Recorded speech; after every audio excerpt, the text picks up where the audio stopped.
¿Qué significa esto? Significa que el país opta por financiar su educación con un impuesto al trabajo. Entonces la pregunta es, o sea, ustedes en buenas cuentas van a tener 3 descuentos. Un 10% para la AFP, la mayor parte de los cuales se lo echan al bolsillo las propias AFP, un descuento para el ISAPRE y un descuento para financiar la educación chilena en ese momento. O para pagar el crédito, digamos, en caso de que este crédito lo hayan contratado con un banco y sea el banco el que le están pagando más los intereses del banco. Ahora, ¿eso es un impuesto al trabajo?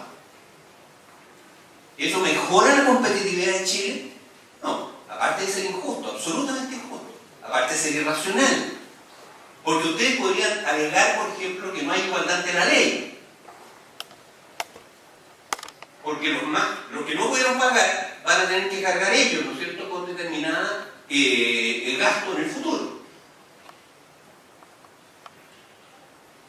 Aparte de ser irracional, aparte de ser injusto, es una cuestión completamente ineficiente. Porque no ayuda a la competitividad de la empresa. Porque le sube el nivel de salario. Porque es un impuesto directo al trabajo.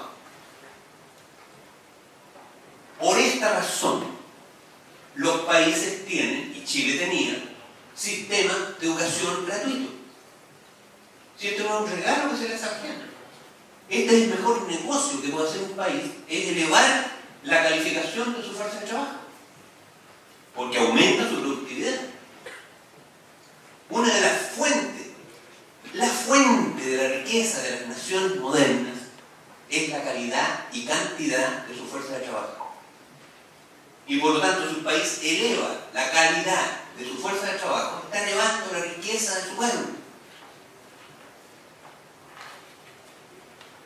Y por eso todos los países tienen sistemas gratuitos de educación básica, media, superior y postsuperior. ¿Y cómo la financian? La financian con el sistema de impuestos. Y el sistema de impuestos no es como en Chile, porque en Chile es como el chiste de Hood, Robin Hood. Es una cosa así, ¿no es cierto? Robin Hood le robaba a los ricos para darle a los pobres. Bueno, el sistema de impuestos chileno es al revés. Es al revés. Porque el Estado chileno entrega subsidios gigantescos a las empresas privadas.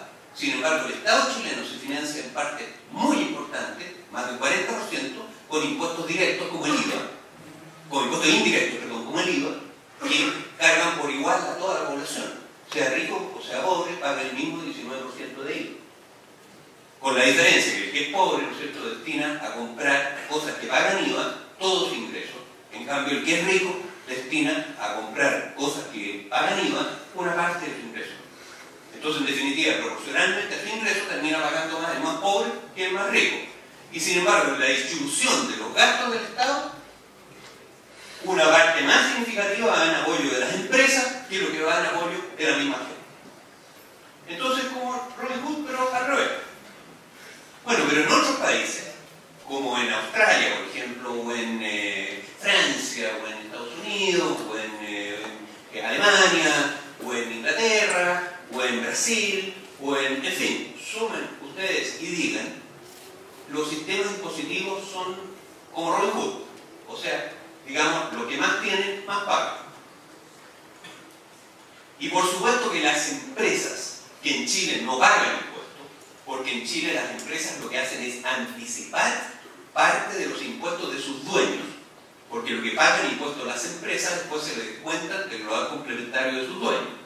Bueno, en otros países esto no es así, sino que las empresas pagan impuestos. ¿Y por qué pagan impuestos las empresas? Pagan impuestos las empresas, entre otras cosas, para financiar la educación. ¿Y quién se beneficia con los estudiantes mejor calificados? ¿Quién es el principal beneficiario? Ya hemos visto que a los propios alumnos, a los más con suerte, van a recibir de vuelta una parte de lo que invirtieron, entre comillas, el negocito que están haciendo. Pero en cambio hay otro sector que sí se va a beneficiar con esta mano de obra mejor calificada, más productiva, ¿no es cierto? ¿Y quiénes son esas? Las empresas. Y por lo tanto, parte importante del impuesto que pagan las empresas va para financiar la educación. En el caso de Brasil, por ejemplo, hay un impuesto específico a las empresas para financiar la educación. Y la autonomía, entre otras cosas, del sistema universitario brasileño, que es el mejor de América Latina, junto con el argentino, son extraordinariamente buenos, se financia con este impuesto que le da mucha autonomía a las universidades porque saben que cuentan con un ítem presupuestario específico para ello. Entonces, así ocurre. Y por eso es que en la OECD, si usted toma el promedio, ¿no es cierto?, de toda la OECD, tienen que el 90% de todos los alumnos asisten a establecimientos donde también trabaja el 90% de todos los profesores y académicos y cuyo financiamiento en un 90%, 92% en el caso de la Unión Europea, es público. Es decir, en otras palabras, es un sistema nacional de educación. Yo quiero decir una última cosa. ¿Y qué es lo siguiente? Aquí no es cuestión de invertir en capital humano. Aquí el problema es mucho más complicado en el caso de la educación superior. Porque miren, todas las sociedades a lo largo de la historia han destinado a una parte de sí mismas